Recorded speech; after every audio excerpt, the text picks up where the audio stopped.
Assalamualaikum warahmatullahi wabarakatuh. Kita berjumpa lagi dengan channel Dukun Mobil Nono.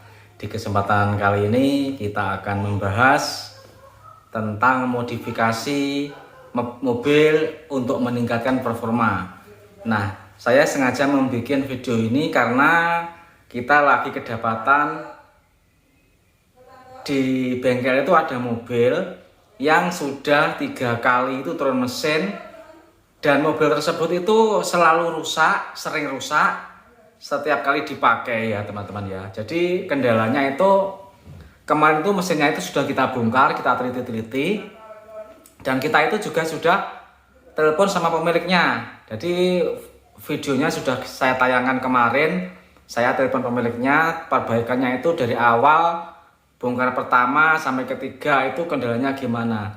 Nah kesimpulannya, saya menanggapi tentang kerusakan mobil tersebut. Kesimpulannya, ternyata mobil itu setiap kali diperbaiki itu ada sesuatu itu yang kurang pas. Jadi dari semisal ya, setelah dipakai itu ada kebocoran selang radiator di bagian turbonya, menyebabkan overheat akhirnya kehabisan air.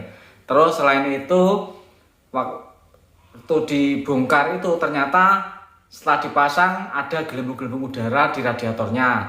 Ternyata setelah diteliti itu silinder headnya itu agak melenteng atau agak gentong sedikit. Nah kemarin setelah saya bongkar lagi itu saya juga menemukan hal yang serupa, yaitu silinder headnya itu agak aus dikit, nyebrang kompresi antara silinder 1, silinder 2 dan silinder 3. Terus ternyata bloknya itu juga agak turun di bagian itu, jadi itu yang menyebabkan kompresi nyebrang sehingga menyebabkan sering panas dan overheat. Nah jadi kondisi fisik mesin itu seperti itu. Terus ini kita juga akan membahas tentang modifikasi mobil ini.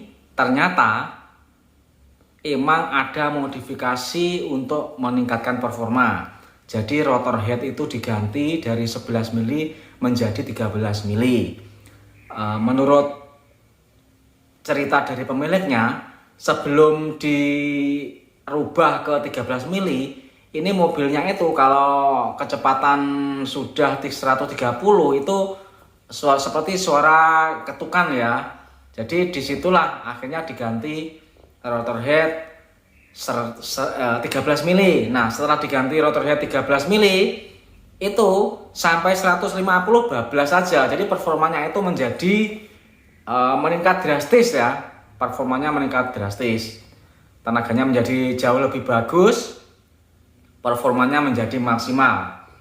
Nah kalau menurut saya dengan meningkatkan performa yang ugal-ugalan seperti itu, apakah ada dampaknya? Nah kalau menurut saya tentu saja ada dampaknya ya. Pasti dengan peningkatan performa yang dahsyat itu pasti akan mengorbankan keawetan mesin, itu tentu saja. Kalau saya mengamati selama ini saya bongkar mesin itu tidak hanya 1-2 kali, tapi ratusan ya. Panther saja itu sudah lebih 150 kali. Selama 2 tahun itu sudah lebih dari 150 kali. Karena 1 tahun saja yang kemarin itu saya 130 unit turun mesin Panther itu. 1 tahun saja. Jadi saya bisa mengambil kesimpulan, apabila kita membandingkan antara Panther kotak keluaran lama, Panther kotak keluaran lama itu berarti kan mulai dari 97 sampai 2000 ya. Saya membongkar mesin-mesin itu, yang saya amati Panther itu keausan linernya itu tidak seberapa. Tetapi kalau kita bongkar mesin yang sudah turbo, jadi mesinnya itu turbo, ternyata linernya itu ada keausan melebihi Panther keluaran lama tersebut. Jadi kesimpulannya kalau menurut saya, ada turbonya saja itu sudah meningkatkan ketenaga yang sudah lebih baik. Itu saja menimbulkan keausan yang lebih daripada Panther lama yang keluaran lama, yang Panther kotak-kotak itu.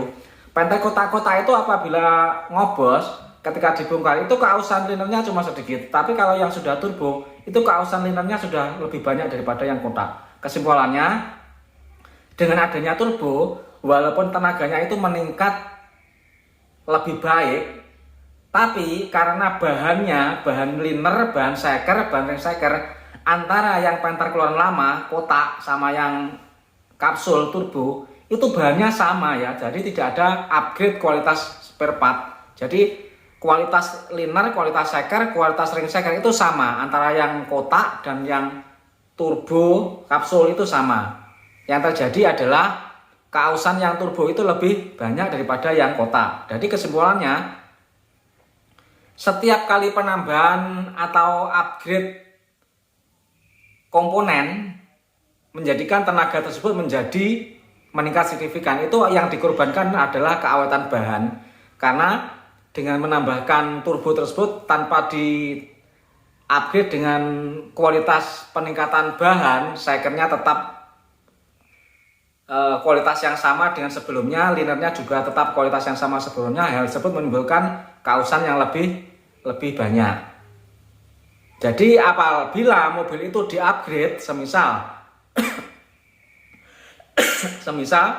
turbonya dimodifikasi, pernya diganti, terus rotor headnya diganti lebih besar, terus nozzle-nya dimodifikasi racing, itu apa yang terjadi?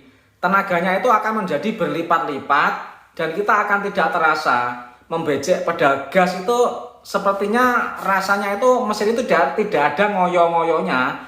Jadi untuk nanjak budal bablas, RPM 4000 5000 bablas, tanjakan bablas.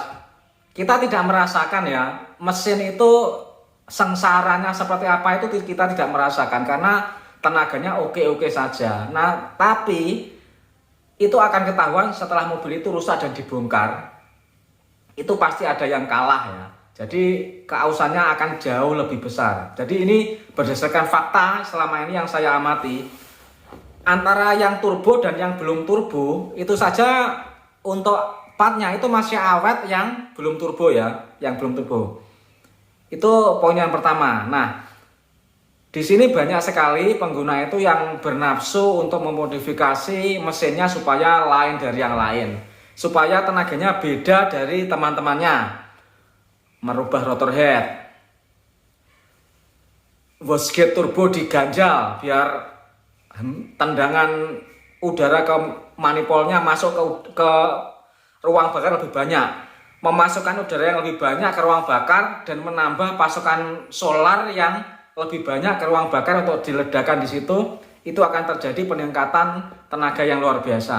Nah, hal tersebut apabila tidak diimbangi dengan misal sistem pendinginannya diperbaiki, radiatornya diperbesar, kapasitasnya diperbesar, itu tentu saja akan menimbulkan panas yang lebih daripada yang mesin standar. Nah, hal tersebut jarang diperhatikan oleh pengguna. Yang penting mobilnya digenjot jerantal itu sudah suka. Padahal di balik semua itu ada risiko tinggi yang tidak kita sadari, yaitu overheat. Jadi mesin dikendarai tidak tahu tiba-tiba panas jebol. Nah, itu adalah salah satu efek dari modifikasi yang tidak kita imbangi dengan peningkatan kemampuan bahan komponen mesin. Semisal kalau kita modifikasi, seandainya ada kita beli seker kualitas itu di atas kualitas standarnya, seandainya ada, mungkin modifikasi itu sah-sah saja dan awet-awet saja. Tetapi berhubung di pasaran itu tidak ada part melebihi orisinilnya, jadi orisinil itu kan sudah kualitas yang terbaik. Seandainya ada kualitas part itu yang lebih baik daripada orisinil, semisal spare part ring seker penter racing, semisal seker racing buat penter, liner racing buat penter, itu modifikasi yang ekstrim itu mungkin masih ada awet-awetnya. Tetapi selagi seker, ring seker, liner, radiator, sistem pendinginan itu masih standar, kalau kita upgrade racing itu pasti mobilnya akan jebloknya itu tentu lebih cepat daripada yang standar, teman-teman. Jadi hal ini harus dipahami oleh pemilik mobil ya. Jangan sampai pemilik mobil itu terus mengkambing hitamkan bengkel, mobilnya cepat rusak padahal karena emang modifikasi di luar batas. Itulah yang ingin saya sampaikan di sini. Jadi kalau mobilnya itu sampai setahun rusak 2 kali karena modifikasi ekstrim, itu jangan disalahkan bengkelnya karena itu emang kemauan pemiliknya. Nah, saya juga pernah ya servis BOSPOM ke bengkel diesel di Malang. Itu di situ di Nanang Diesel ya, dipakai saji. Nah, di situ ada Innova tahun muda ya. Tahun 2018 itu saya kira sudah jebol. Nah, karena apa? Karena ternyata saya setelah tanya-tanya ini adalah korban dari apa itu namanya? Modifikasi ECU. Jadi ECU-nya dimodifikasi sedemikian rupa supaya menghasilkan performa. Jadi kalau yang mobil modern kan semua itu kan bisa diakali dengan memodifikasi itu ECU, diprogram ulang. Jadi untuk mendapatkan semprotannya lebih banyak, timing yang lebih maju, itu dengan memodifikasi ECU. Nah, kalau mobil yang keluaran lama, yang belum common rail, belum canggih kan, modifikasinya caranya kan dengan menambah lebih besar rotor head, terus menambah tekanan turbo, terus merubah ukuran nozzle, seperti itu kan. Jadi kalau yang konvensional caranya juga dengan konvensional. Yang modern itu dengan program ulang ECU, dirubah spesifikasinya, dirubah durasi semprotannya, jumlahnya itu dengan memodifikasi ECU, pemrograman ulang. Jadi seperti itu. Yang saya temui itu dipakai saji itu mobil muda itu akhirnya jebol, padahal mobilnya muda. Nah, jadi menurut saya teman-teman ya, sah-sah saja kita itu memodifikasi mesin Panther.